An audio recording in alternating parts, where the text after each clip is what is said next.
What's going on, guys, and welcome back to another tipping video on the Bit of Footy YouTube channel. Now today we're going to be running through my round 11 tips quickly. Before we do that though, I'm going to see how the comp is holding up. My Bit of Footy tipping can't be doing that bad. Anyway, the leader at the moment is actually Cardman22 or Pat. He's on 65 points in total and actually got 9 out of 9 last week. So, fair job to Pat in that one. Even tipping, apparently he accidentally tipped Adelaide over Melbourne. So, it worked out in the end. It was still deliberate, but still anyway.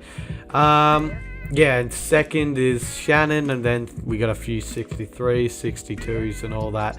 I'm sitting on 59.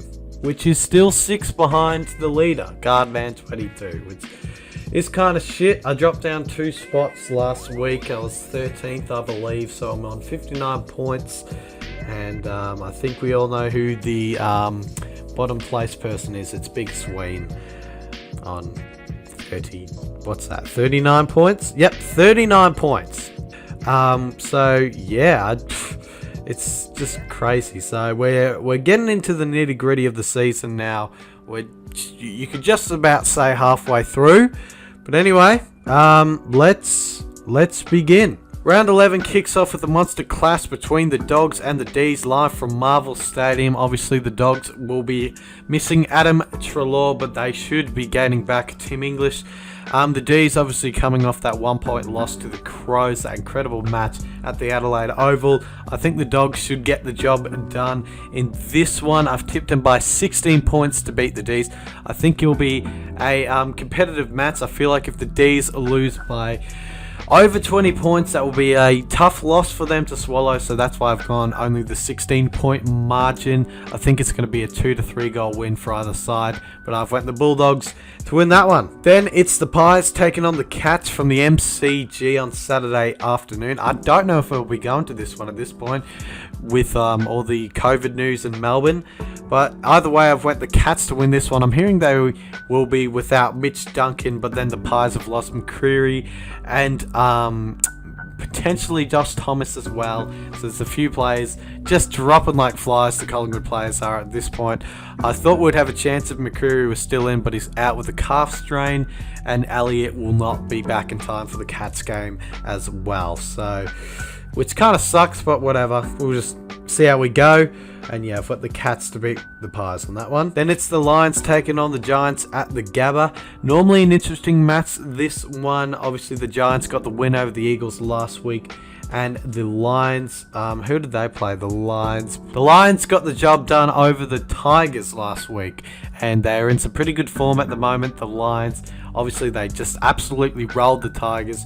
The Giants have been doing it tough. They beat the Eagles last week by, I believe it was 16 points at home. But just because it's at the Gabba, the Lions are in some really good form, especially at home. I think the Lions should get the job done quite comfortably in that one. Then it's the Saints taking on the Roos at Marvel Stadium.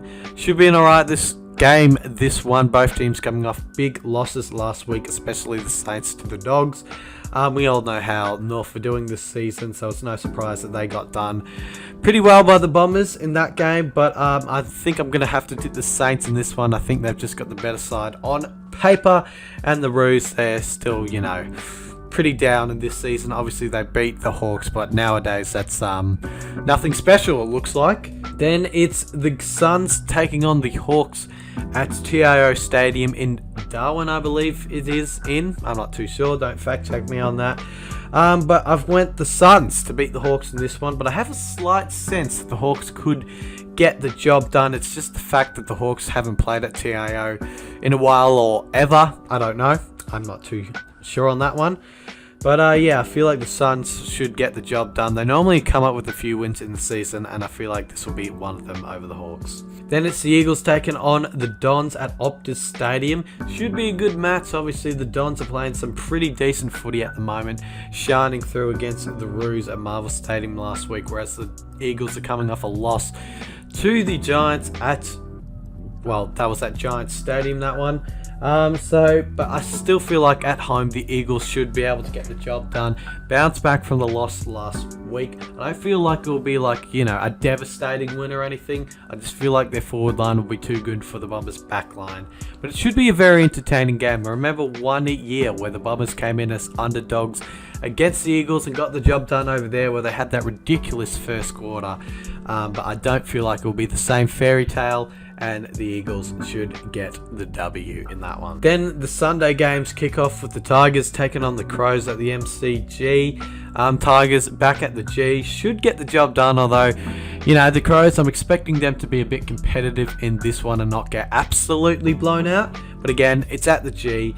It's the Tigers that they're facing here, and the Tigers realistically should get the job done and probably not be in 9th spot after round 11, but it is just funny to see them in 9th spot at the moment. Then it's the Swans taking on the Blues at the SCG, and I've got a slight sense that the Blues could actually be causing a little bit of a upset this one. I'm not too 100% confident on the Swans at the moment.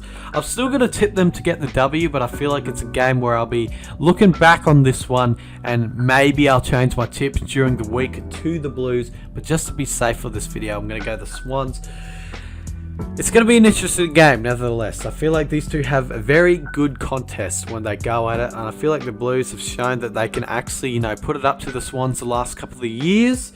So this should be a very entertaining contest, and yeah, I'm going to go the Swans to be safe, but I can feel myself changing to the Blues throughout the week. Then the last game is the Power taking on the Dockers at the Adelaide Oval.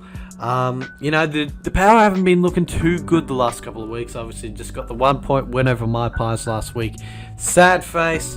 Whereas the Dockers got the win over the Swans by 2 points. So both teams coming off close wins last week, but it is at the Adelaide Oval, and I feel like this will be the game which will get the Power back into some form of sorts. I feel like the Dockers will be, equally competitive in this one, but I feel like it will be the Power getting the job done over the Dockers in this game. So there we go, ladies and gentlemen. Those are my round 11 tips done and dusted. You still got time to join the tipping competition if you like. It is in the link in the description below, and there you will also find all my socials like Insta, TikTok, Twitter, Facebook even, if you want to follow me on Facebook and all that. So yeah, hopefully you guys enjoyed this video, and I'll see you hopefully for another video during the week. If not, I'll be streaming a game hopefully, and fingers crossed. I don't know at this stage. I should be doing a match day vlog of Collingwood versus Geelong, but I don't even know if I'll be going at this stage because I haven't been able to buy tickets because member tickets have been put on hold. So I can't really do much about it. It's not my thing to sort out. It's the AFLs and the health departments of Victoria. So I'm just going to leave it up to them and see where we go from there. Hopefully I get a match day vlog. If not, whoop-de-doo. Or maybe I'll just stream the game instead. Anyway, thanks guys for watching the video, and I'll see you guys very soon. Cheers.